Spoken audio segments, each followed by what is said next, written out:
Excellent.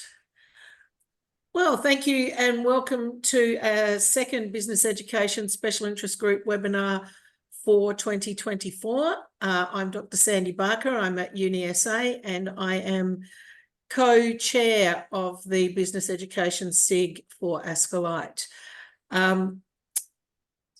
So today we're going to be looking at some topics that were identified in our first session that we had a little over a month ago. And so we were asked to look at reflective assessment. So that's what we've done. And Amanda will click through to the next slide. Thank you. So I'd like to acknowledge the country that we are presenting from today. Personally, I am presenting from the beautiful area of the Kaurna people on the Adelaide Plains. And I know that Amanda is in northwestern Sydney, and we have people from all over Western Australia. So if you want to put your acknowledgement of where you are in the chat, that would be great. We respect the country that we land on, that we are on today, and always is, always was, always will be. And it's an education. Education is so important to the former owners, or for the owners of this country. Our presenters today, myself, I'll be taking a back seat a little bit, but I'll pop in every now and again from UniSA, from the UniSA Business, Associate Professor Lynn Gribble at UNSW, and Associate Professor Amanda White from UTS. So I'm going to pass over to Lynn, who's going to start us off. Thanks so much, Sandy, and welcome everybody. I'm on Gadigal land of the Eora Nation, and I pay my respect to elders past and present today. We put this webinar together because a lot of people were talking about using reflective assessment as a panacea to the assessment woes that we were facing in relation to Gen AI. So we start today with the question of, is it the panacea that we thought it might be? We're going to give you and share with you some tips and tricks that Amanda and I have both experienced from our work on using authentic reflective assignments. And also we're looking at how students might use Gen AI ethically and appropriately in such a task. So Amanda, do you want to talk a little bit about this before I sort of get too much further? Yeah, sure. So I think that for those of you who are in business schools, quite often we're large faculties teaching large numbers of students in a very efficient and, dare I say, economical way. And that obviously helps balance the budgets of universities. But academics are concerned about non-supervised or uninvigilated assessments and assessment security. Those of us in accounting definitely have some professional accreditation requirements about assessment security, but there is a lot of concern about anything that we provide outside of the classroom. And you will have seen lots of papers, and I'm sure if you've tried putting your assessment task into generative AI, it does reasonably well at many tasks that we used to set for assignments and some of our colleagues might still be doing. And of course, if you haven't tried it yet, you can log into OpenAI and create a free ChatGPT account. But there's been a number of research papers that demonstrates that AI can pass the bar, it can pass an accounting exam, it can pass all sorts of different types of assessment tasks that we might have set in either supervised or non-supervised sort of settings.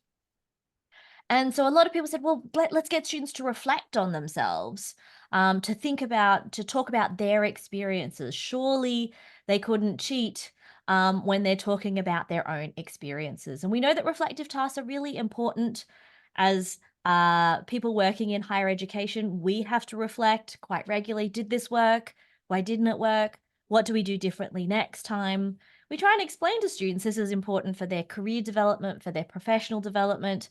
I always say that in every graduate job interview you'll ever have, one of the questions will be, tell me about a time that things didn't go so well in a group.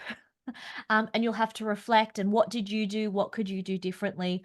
So it's a highly authentic form of assessment, but we know out of Kath Ellis's work that highly authentic assessments still result in contract cheating. But do students see authentic assessment and this type of reflective work as something useful to themselves? And do they actually engage authentically? So Lynn, why don't you talk about this slide? So this is one of my most famous sayings. When students do reflections, they often give me a glass bottom boat ride across the course. And I always say, please don't do that, because I can tell you everything about the course.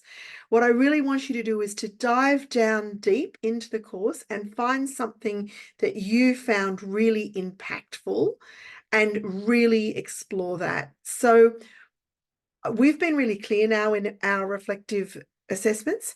If they give me a summary of the course, it will score 0.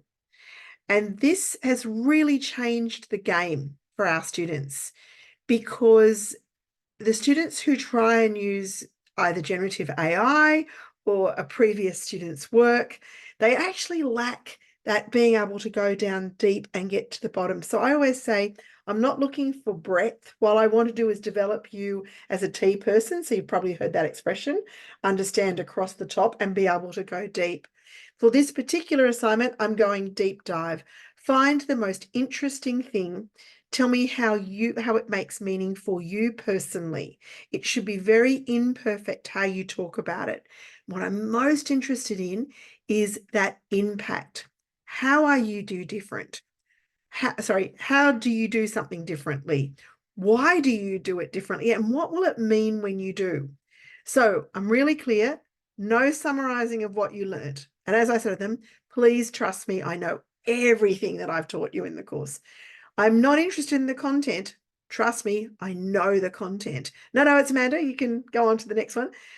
But what I do want them is to use things like specific assessment data.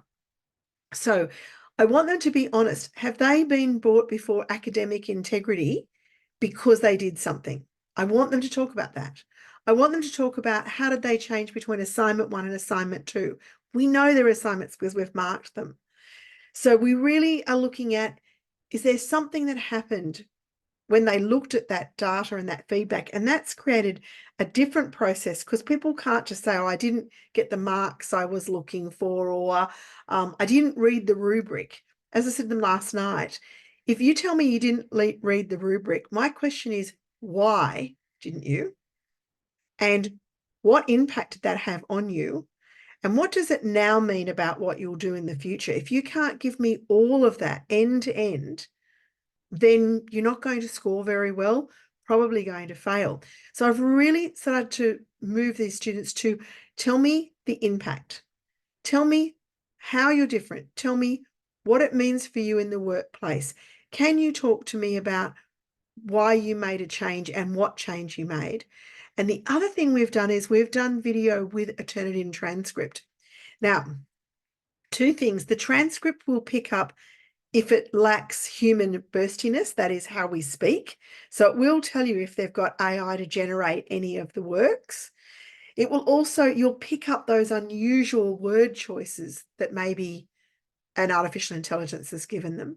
It will also pick up if they've taken someone else's assignment and largely tried to rearrange it in a Quillbot style assessment. So Turnitin transcript for us was a game changer that we introduced probably over 4 years ago now. And we might have maybe 1 or 2 students in 1,250 who don't put that transcript in. And then we just write to them and say, we won't release your results until you do. We won't mark it. So these things have really been quite useful for us in terms of using a video and a reflection. And Sandy's right in terms of if you don't have your AI detector turned on, it won't pick it up. But even without the detector turned on, what I notice is that you can read it's quite bland and generic. So this is the really important thing. What is it? What is something, the one thing that you want them to do that they couldn't, or that a prompt would only give them this glass bottom boat ride? I said the deep dive. I want the tiniest piece of coral or the smallest fish at the bottom of the barrier reef. And I want them to pick it up, show it to me, and examine it for everything it's worth. Not just, if they just describe it to me, I go, yeah, trust me, I've already got it.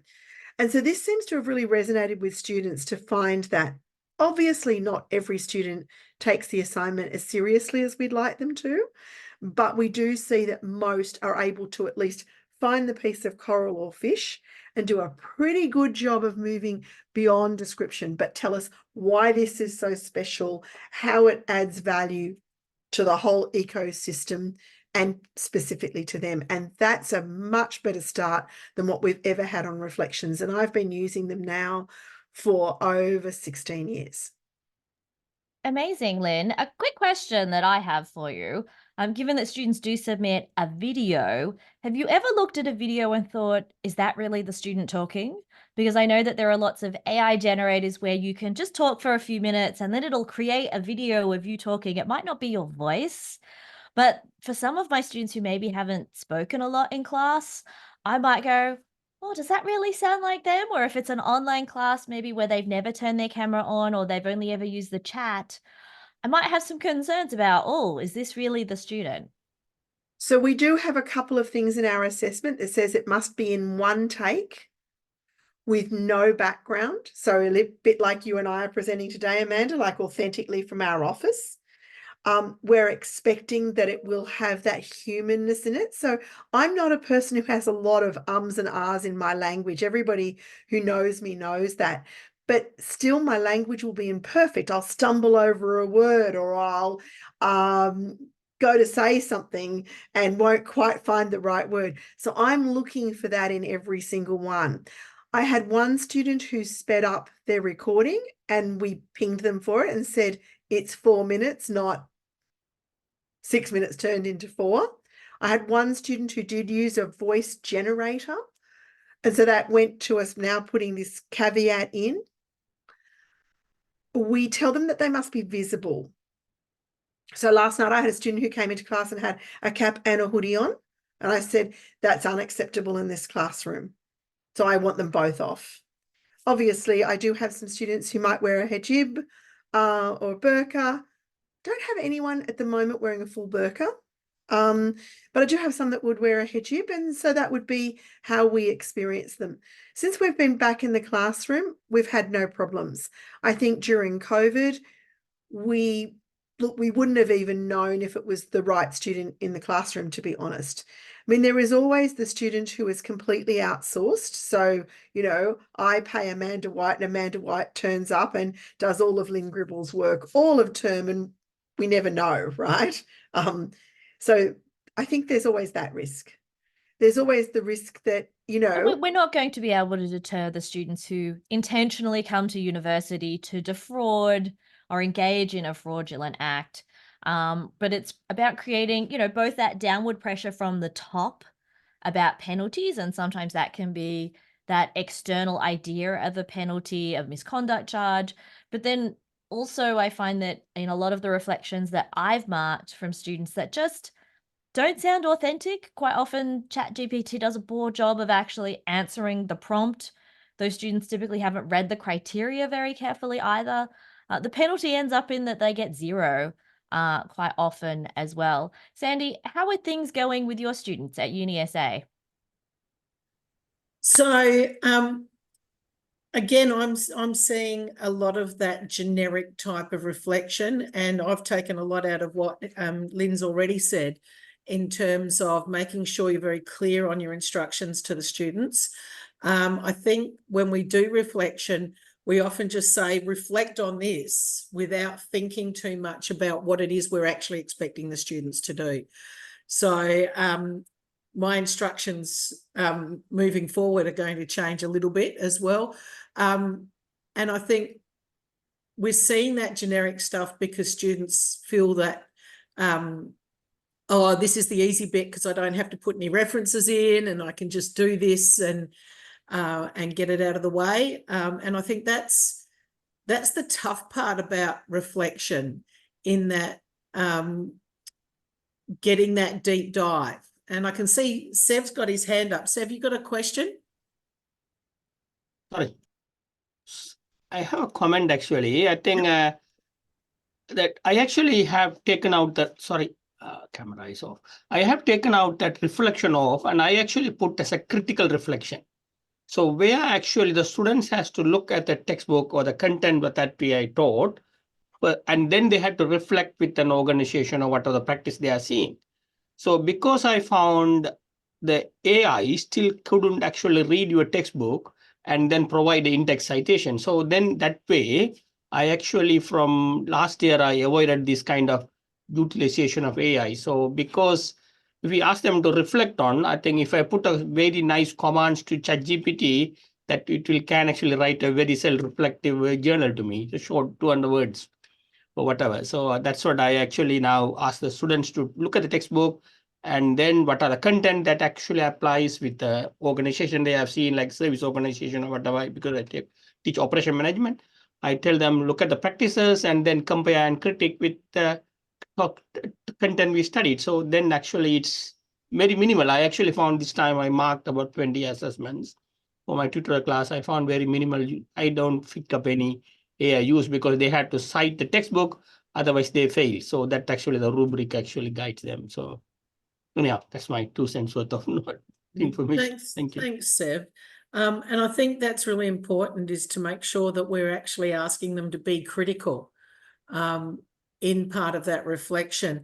I found that myself, I've been putting the prompts for my assignments through different Gen AI tools to see what it will come back with, using some slightly different prompts, which has meant that I can preempt what the students might be presenting. Fabulous. Now, Lynn has changed her rubrics quite a bit to reflect these changes in what she's asking them to do. And so, Lynn, why don't you share a little bit and let me know when you're ready, and we can go to the slide that has the screenshot of your rubrics. Thank you.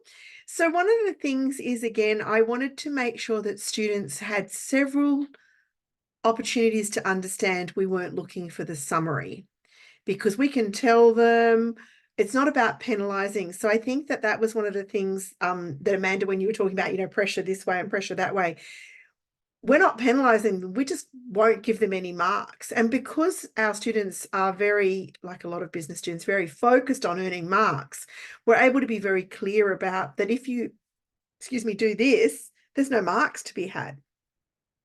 Changing rubrics for us on everything since the beginning of Gen AI being broadly available has really been the game changer in terms of our students.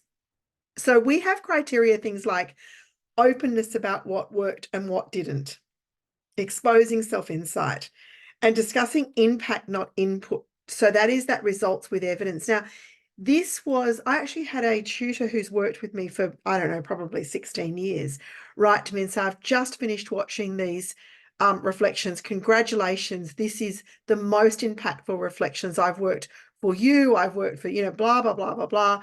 I've read hundreds of thousands of these and never seen this understanding of how I was changed or how I'm different. So if we move on to the rubric, is that what's next in the pack, Amanda? I feel like we've played with it so much, I'm not sure anymore. So you'll see here that we don't have a fail. We have poor, unsatisfactory, pass, credit. It goes up to distinction. But you'll see here I've got the demonstrates analysis and understanding of the course learning relative to how you did or didn't use AI. What did you learn in the process? So if they describe the course or demonstrate little understanding of how the course is personally transformative, or they don't put anything about information about ethical AI use, then they're going to be at the bottom end of this rubric. They have to make a very big jump to moving beyond the surface understanding of course material and identify that link and the connection and really discuss the ethical use. You'll see, though, that when we get to the quality of personal reflection, it's about examining own experiences, right? And so no self-reflection, no use of feedback, right? Or course materials, or uses material not from the term or unrelated to the course, or talks about group work. We do know group work. And fails to acknowledge the core part of feedback or issues encountered with assignments. So if that's missing, there's a 0.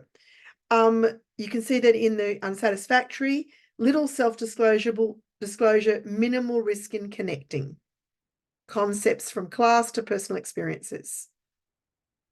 Then, cautiously experience, and then we're moving to that through a somewhat cautious examination, but they need to ask some probing questions about themselves. So this is that concrete course examples linked to self-awareness, including feedback and integration of learning. That's, if we can get that, I'm thrilled. There are some students who go well above that, but most of my students are English as a second language. And so we're really looking for them to make this connection. And this rubric has proved to be a game changer because, again, the students just cannot get the pass or the good mark. We've got lots of this section left intentionally blank as we go through as well. That's really what I thought would be interesting. I think if I left quite often we feel like we need to tick all the boxes.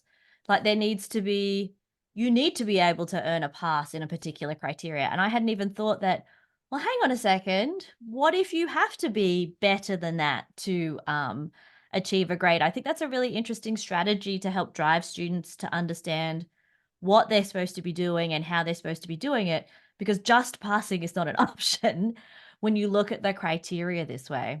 I think that for me, Amanda, I teach management for those of you who don't know, and ethics and sustainability. So we'd always had a pass as this putting in some descriptive information. It sort of failed to go deep. And I went, well, I'm not giving any generative AI a degree, so I'm not looking for that anymore.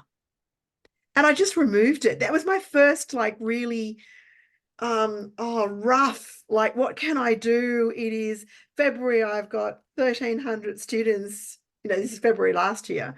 How can I make sure I'm not passing ChatGPT? And we just stripped that out in a number of places. And that was our first sort of play. And now we're really deliberate. I think the greatest challenge is reminding tutors that, they're reading something and they go, oh, this can pass. Like we've just had one criteria where it was a 0 fail or a credit. So they had to do a 5 Ws, which was literally 150 words describing, this is what OpenAI is. This is why we're interested in looking at it. This is the date, time, this is who it impacts, and this is how it fits with the course. So if they didn't do that, it was a 0. We've got a lot of students getting 0 on that because they just tried to tell us all about OpenAI. And it was like, that's not what you were asked to do. So for the first time in my life, I sort of am going, wow, accountants and finance people have had it so much easier than us. And it's this do or die moment. And students are going to see 0s where we've not really ever done that before. And that can be quite a confronting thing, whether that's for the high school student who used to get some marks for giving information that was correct but not answering the question.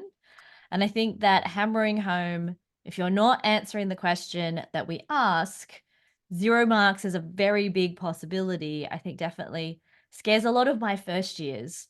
I had students, they write a reflection about starting university. So it's not about accounting, but in this subject, we're trying to help them understand, why are they here? What are the pressures that they face in university? How is that manifesting itself in their behavior, in their mental health? And then what are their goals for why they're here at university? And I say, look, be very specific, right? I want to hear the origin story.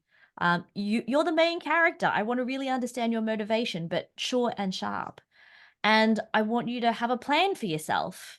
Don't just tell me I want to study hard and do well. I say that's not a plan for doing a good job at university, because a pass might be totally what someone wants if you failed the subject a few times before and you're struggling with caring responsibilities and the cost of living. But if you're living at home with mum and dad and you don't need a job, then maybe you want to get investment banking, for example, maybe a high distinction is really where you want to be. And asking them to personalize that and talk about what is it that's motivating you specifically? What are the pressures that are motivating you specifically? And quite often they just talk about a whole lot of generic blah that almost sounds like it came from a management consultant. I'm like, but you're not answering the question. But in high school, I would have got marks for this because it sounds good. I'm like, well, I don't care if it sounds good. It's not actually answering the question. So there comes this question of what is our ethical use of generative AI in reflective tasks? I know that there are some universities, I talked with my son's swimming teacher who is at a smaller university, and he said they've been told generative AI is banned across everything that they do. There's no discussion of where it could be useful or where it couldn't be useful. But I think generally across the majority of universities, the idea that banning generative AI within the higher education landscape is not the direction that we're looking to be taking. And that's not the direction either that TEXA is really talking about in its resources on generative AI. And like any really great tool, we need to teach students about what is ethical and what is appropriate use. And I don't know about you all. I'd love to hear about your experiences in using generative AI in your teaching and learning. You can let us know in the chat, but I use it all the time. It is one of the tabs that auto opens when I open my browser. You know, you set some tabs to auto open.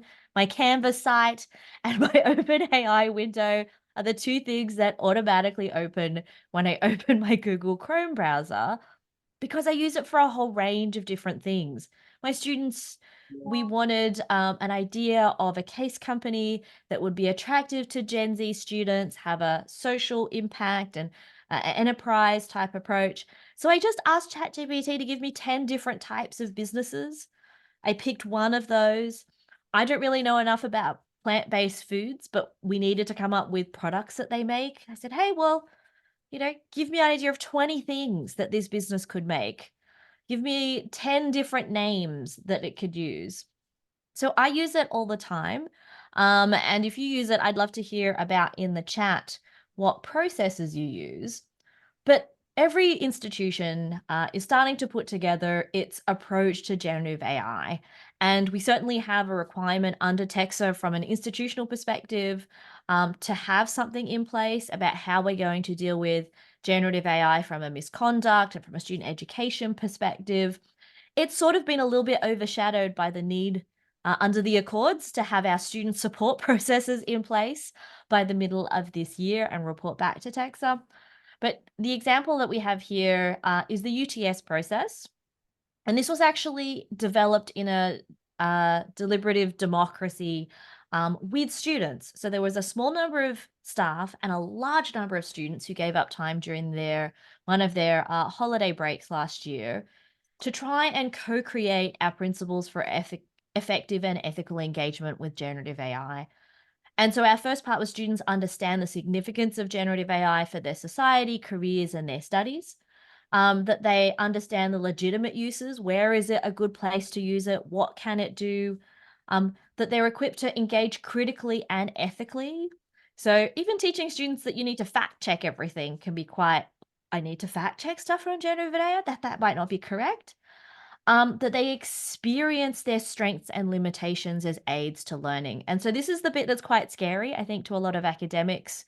How do I teach them this without perhaps, I don't want to be the entry gateway to cheating with a generative AI tool. So how do I do that? And then that students are assessed on what they need to know in an AI world. And we're still working a lot towards number 5. But it's that effective engagement and ethical engagement. And I know that I'm not sure about many people, but my institution has signed a Copilot license with Microsoft for staff that allow us to use Copilot in particular circumstances. I know a lot of institutions are testing out an OpenAI environment within their own Microsoft Azure environment that Microsoft has helped lots of us set up, and try and figure out what it can and can't do, but also in ways that protect student data and protects the data of the institution. Because especially if we have a thing called a SLOBOT, that might sound really weird. SLO stands for Subject Learning Objectives. But our SLOBOT actually helps us condense some of our subjects that might have had 35 learning objectives in an individual unit, condense those down to 5 through really clever prompt engineering. So this is sort of our process at UTS.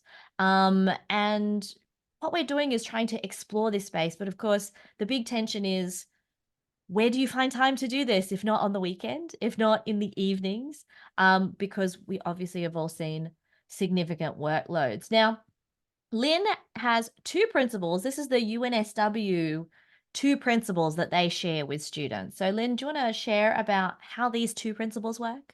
So one of the things that we're saying is we've really, at UNSW overall, so I also want to declare I'm the co-lead of the Artificial Intelligence Education Community of Practice, which means that my co-lead's view is making and supporting the surety of teachers in how they might use Gen AI in their learning and teaching, not necessarily assessment on its own, but everything. And so here's the sort of guiding principles that we come to is tell students they need to be honest and transparent of the use of any AI where it would be reasonably expected they would use the tool. So what does that mean? We all know that if you're using Word, for example, that there's a certain amount of machine learning built into that. Like it'll say, this is a typing error, this is a spelling error, here's a grammar error. But if you use Grammarly, you're actually asking it to rewrite sentences for you. So therefore, Grammarly should be upfront. I acknowledge that in the writing of this paper, I used Grammarly. I acknowledge in the writing of this paper, I used ChatGPT or MyGPT or Microsoft Copilot. We don't really care what it is. Put it up front. They should also then make sure that it's in the reference list with the prompt. Like this is the prompt I used and this is where I used it. Now, we're also really clear that and if you read the rest of these, it's all about that, you know, how do they understand the privacy? Do they understand things like bias and factual errors and how the output's reviewed? I actually have an assignment where we tell them to write it or create a first draft. We don't care how they do it, but we want to see change on that draft and we want to see it iterations. But what we do have is a fundamental that what we're ultimately testing as a course and program learning outcome for what I teach is the ability to communicate. So if it reads like a machine would write it at more than 50%, that will be unacceptable. And we're really, really clear on that. And if it reads like a machine would write it at around the 30 to 50%, we say, this reads too bland and generic, and an employer is not likely to really be happy with this work. So again, we've embedded this constant reminding students that if they can't show how they add value and who they are, then why would somebody pay them? So I always say, when you read anything I wrote, if you know me, you go, I can hear Lynn Gribble talking about that. If you don't know me and you meet me, people often say, oh, and this happened last year for me at ASCII. People said, I read your paper and I wanted to come and meeting you, that's exactly what I expected I would hear, right? From how you'd written that paper. So that I talk about that authentic voice, whether you're writing a report, whether I'm writing a memo, or whether I'm writing a personal reflection. If I'm writing a report for a consulting firm, they still want to hear my voice. Otherwise, they would have employed a different style of consultant. And that's what I keep bringing in here. So we at UNSW talk about up to you in the course, how do you want to use Gen AI or allow it? But this game changer of acknowledging upfront, and, you know, Amanda and I and Sandy were talking It's a little bit like if I did analysis using SPSS, I would say I used it because otherwise someone could reasonably expect I could run those algorithms. The example I often use to my students is if I go to Spain and I write my whole degree in English and then translate it to Spanish, then I have misled somebody on my ability to write in Spanish. So this is about honesty and integrity and ethics and showing who you are in the world. And those conversations seem to have landed quite well with most of our students. And when I say most of our students, at over 90%, and we're seeing major AI problems at only rounding 2 or 3%. So I'll hand over to Sandy.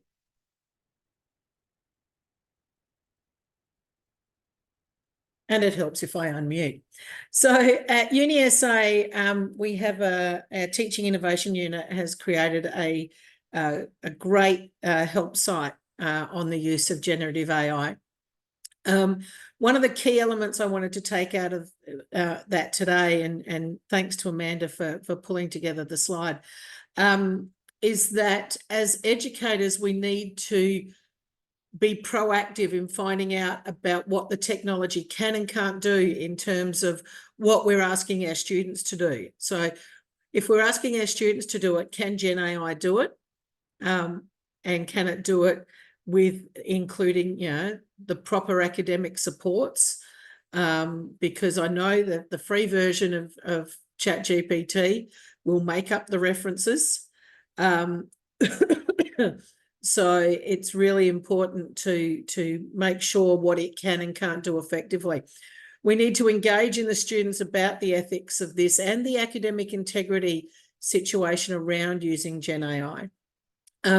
But the one I'm focusing on more importantly right now is how is industry using Gen AI and what skills are our students going to need when they go out as graduates? Because Gen AI isn't going to take jobs away, but if students aren't au fait with the use of Gen AI, they won't get jobs. So it's all about understanding where business is using Gen AI. I've put an example of one of my assignments for business communication in the chat, because business are using Gen AI to do things like draft policy. So why recreate the wheel? There's got to be policies out there on this particular area. Why not get Gen AI to do the research for me, find the stuff, create a draft policy, but then I need to customize that to my situation, to my organization. So the students have to use Gen AI to create the draft and then massage that policy to suit the situation that they're talking about. They're coming up with a scenario where there's communication issues in an organization that they know about. And then they have to reflect on how useful or not the Gen AI was, and they have to submit the original Gen AI output so we can see how they've changed it. So it's all about communicating those expectations for the students, giving them some time to use it in class to see what it can and can't do. So in one of the upcoming tutorials, when we come back from teaching break, the students will actually get time to spend playing with Gen AI through our Copilot license, so they don't have to sign up for anything else. It's single sign-on for the students as well. So they can go straight into Copilot, put in a prompt, and see how it will, what it will come up with and how they can use it. So I've spent some time, as the recommendations from UniSA suggest, reconsidering my current assessments and how Gen AI might be used in an authentic way in an organisation, and then bringing that back to my assessment.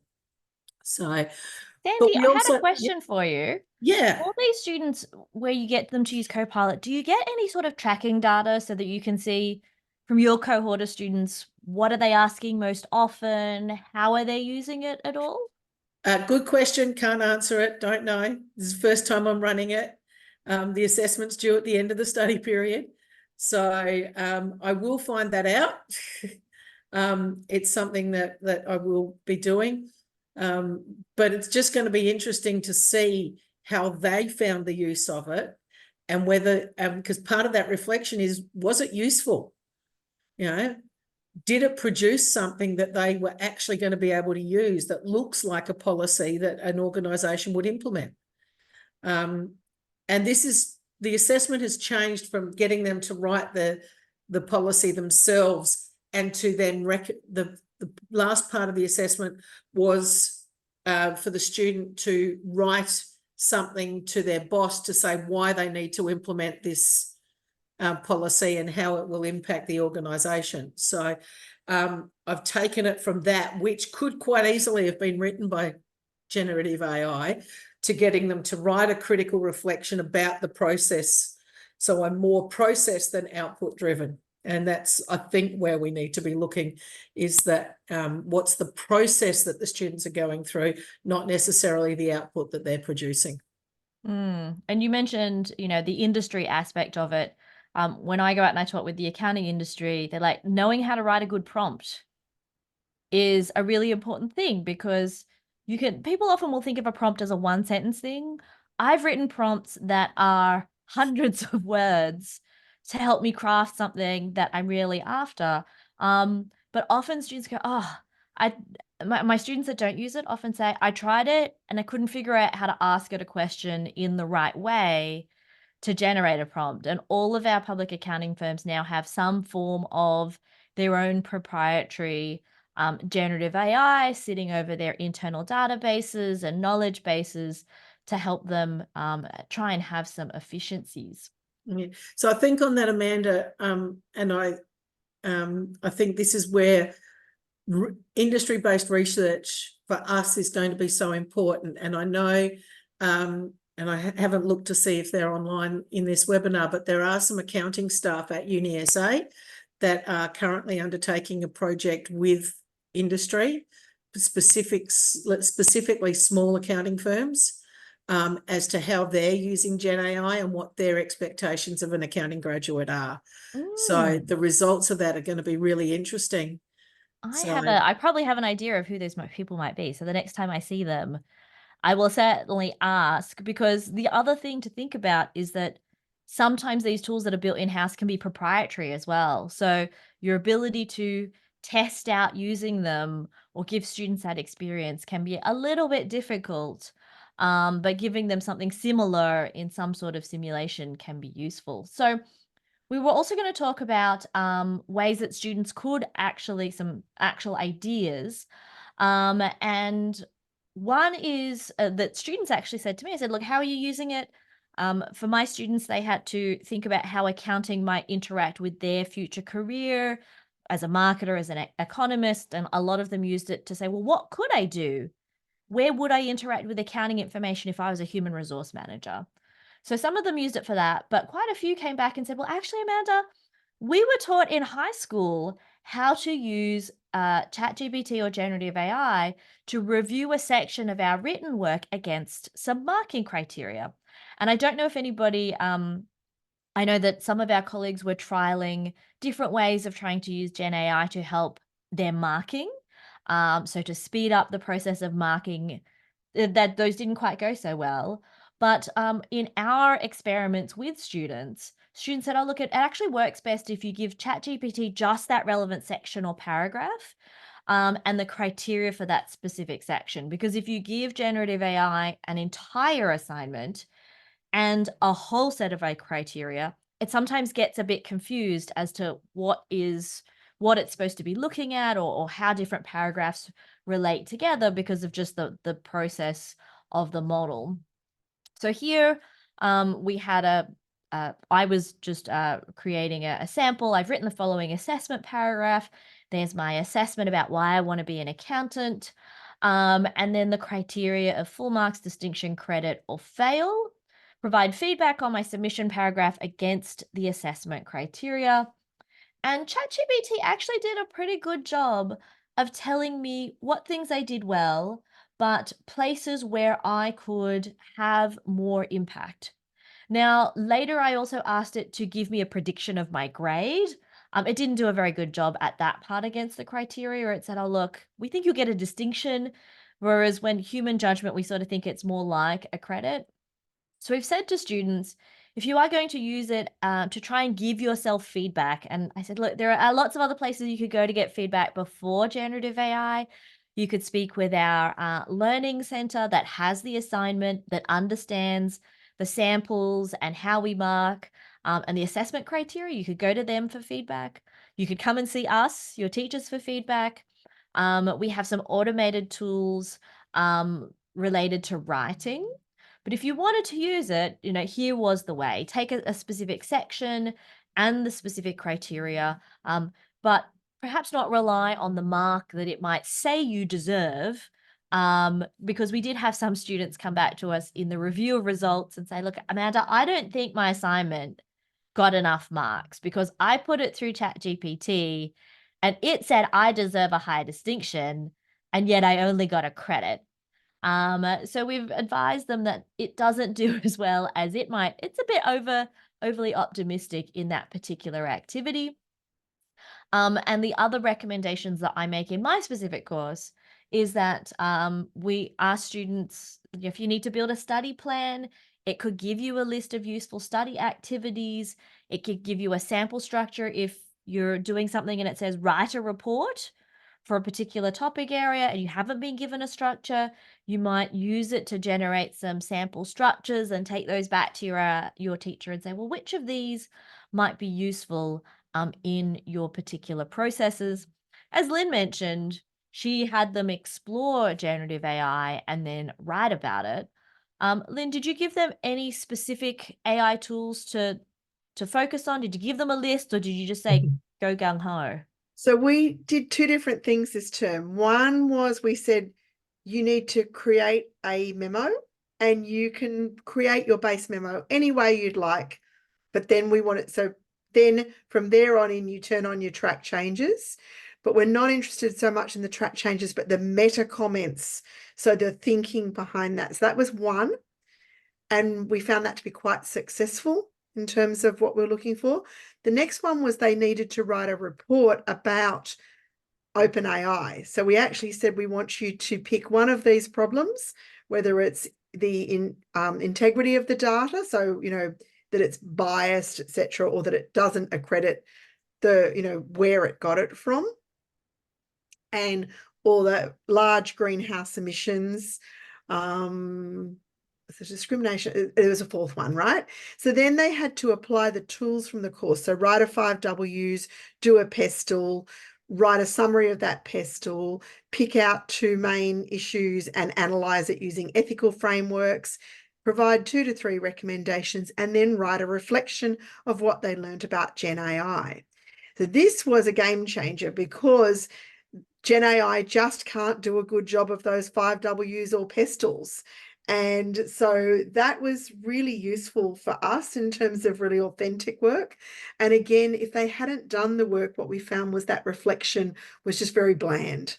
So back to sort of that whole thing of reflection and authentic work. And then what I found was, and I am teaching, it's a very large course, over 1,250 students, but I'm personally teaching 20 of them in a small tutorial, or learning in practice, as we call it. And when I gave them the feedback and said, so if you did this was too generic, the little faces all went, and they all of a sudden were like, oh, because they can't, if you don't have the knowledge, then the problem is that they don't know what's wrong.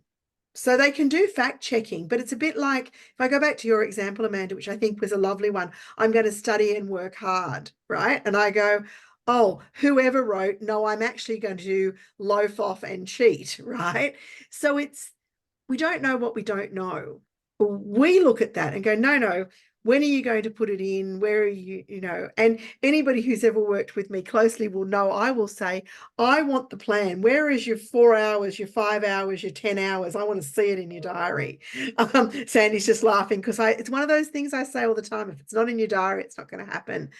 As a former professional athlete, I know that this is what builds success. So I probably have those muscles quite well developed within myself naturally. And I try and impart that to my students about, you know, put your plan down, come back and show us. And what we have found is students, even the ones who I think are very surface learning, are saying things like, I didn't know before it was such a big drain on the economy, or I didn't know before it was so biased, or I didn't know before that it just took information. So even that general awareness, I think, I feel like I'm playing my role in an ethics and sustainability course. Yeah, for my first years, because we're teaching them how to uni, quite often I didn't realize note-taking was so important until everybody else was note-taking and I was not. And we're preparing for the final exam and I don't have any notes to start from and I'm behind the 8 ball. So it's this very interesting process. Sandy, I just saw that you unmuted. Oh, I was just going to say, back on the brainstorming, is that one of the ways I've found of students using Gen AI without me prompting was in a tutorial activity where we were getting the students to do this is a course in decision making. So we have a topic on team-based decision making. So we get them to team up with people that they don't know, pretty much. And in 45 minutes, they have to generate, with some specific criteria, the itinerary for an amazing race. And so we give them some specific criteria, start point, end point. We tell them that they have to go to so many X number of cities in Y number of countries, and in each city they have to do an activity. So if you haven't seen The Amazing Race, you're already on a backstop. You don't know what an amazing race is. And so I found students in that activity, as I walked around the room, using ChatGPT or Copilot to generate a list of potential activities for the countries they'd chosen to go to. It does a really great job of creating travel itineraries, by the way. If you're I know, going to a city and looking for the best things, activities for boys aged between 7 and 11 in Tokyo. Yeah, I have a 15 years worth of this activity that students have sent me copies of. But I found that they were doing the work. I didn't even have to suggest it. They just went there. But that's a really good use of Gen AI in the class and gives them an idea about how to write prompts. So next year, I'm actually going to include it in the instructions for the activity that they should use Gen AI to generate a list of potential countries or potential... Because that can be the sticking point, right? You use it to help you get over the sticking point. And they've got 45 minutes. You know, they don't have a huge amount of time. The output isn't important. What's important is the process again. And we talk in the class at the end of the activity about the process of team development and team decision-making and how did you do this? So I don't care that they used ChatGPT. Perfect. Now, of course, as much as we can encourage students to do the right thing and set up structures, there's also some controls that you need to have in place. Obviously, for those of you who know me, I come from an audit background, so I'm always thinking about risk and internal controls and policies and procedures. So Lynn talked about how at UNSW, they have these transparency statements acknowledging the use of tools in front of at the front of each assessment. I must admit, I'm the only parent at my child's primary school that actually makes them write a little something for their dioramas and other bits that they're supposed to be doing themselves. Mum helped me on this part because it required the hot glue gun. So I'm the parent everybody just shakes their head at. But student statements, and Lynn mentioned the prompts, and that's the thing I want to know. If students are using a generative AI tool, I'd love to know the prompt. Sandy said they also ask for output and how they transform that. So there are different options. I always ask all of our academics within business to include some option within their assignment, rules and requirements, that if we don't think the work is theirs, we ask them to come to a live discussion about their work to determine authenticity. Generative AI can do really great things in terms of coding. If you teach any analytics type subjects where students might use Python or R, we have some students who get very great scores on coding, have shown less than stellar aptitude in class. And when we've asked them to a live discussion, this one particular student the other day couldn't even figure out how to open the file that contained the coding that she submitted. So those live discussions can be really helpful from a misconduct perspective. As an accountant, I'd be required to keep drafts and notes as proof of my work as an auditor in case I was ever sued. Businesses are required to keep documentation and reasonings for their decisions for a period of 7 years. So we try and encourage them to use their university OneDrive as a place where I should be able to see everything. If I look inside the document properties within your Word document and it has 0 minutes edit time and 0 revisions, then I say, okay, well, if you used Google Drive, that's fine, because it's really common when you download a Google document as a Word document, it has no metadata. But I say, give me access, edit access to the document. And there's like a little timeline thing where you can actually see the assignment being written in real time. It's not foolproof, but it's a great way to say to students, look, I am looking for your own work. And from Kath Ellis's work that she led about contract cheating in 2020 as one of the subsets of the contract cheating assessment project that Tracy Bretag led, was that students are much more likely to engage in any type of cheating when they don't have a positive learning relationship, where they don't have a good relationship with their teachers or their educators. So I actually ask my tutors to spend a lot of time each week getting to know students so that when we read a reflective piece, we get a feeling for like, does this sound like their voice? Sandy, one last comment to wrap up today.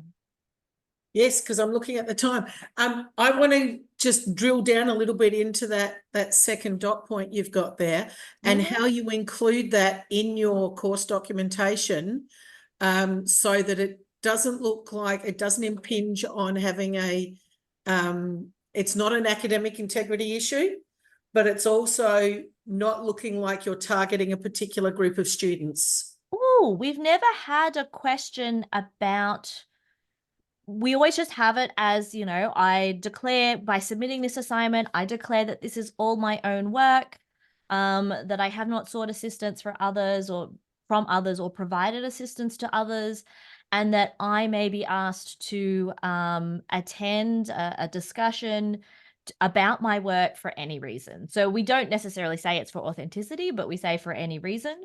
So that's in our individual assignments, it's in our individual exams, and it's also in our main coursework and assessment policies and procedures to have that caveat in there as well. And so we often do this from a sample of we do it for like 5% of students.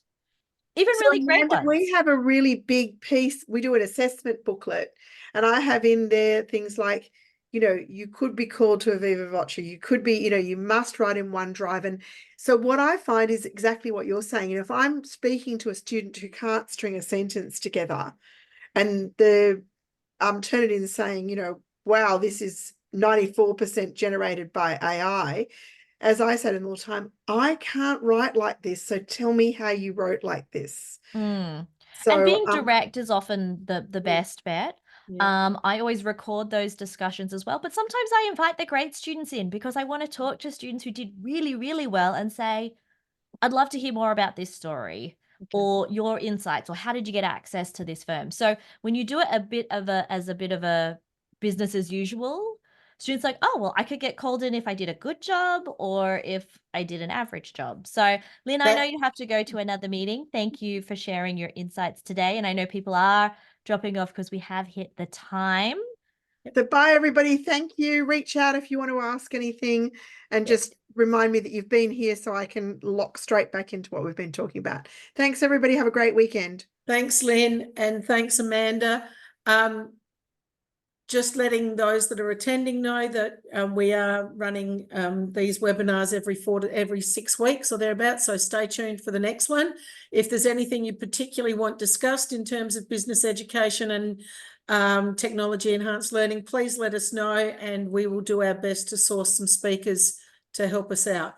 I do believe our next one we are looking at getting somebody from industry on how they're using AI as well. So that will be an interesting discussion. So thanks everybody for attending today. I'm going to stop the recording.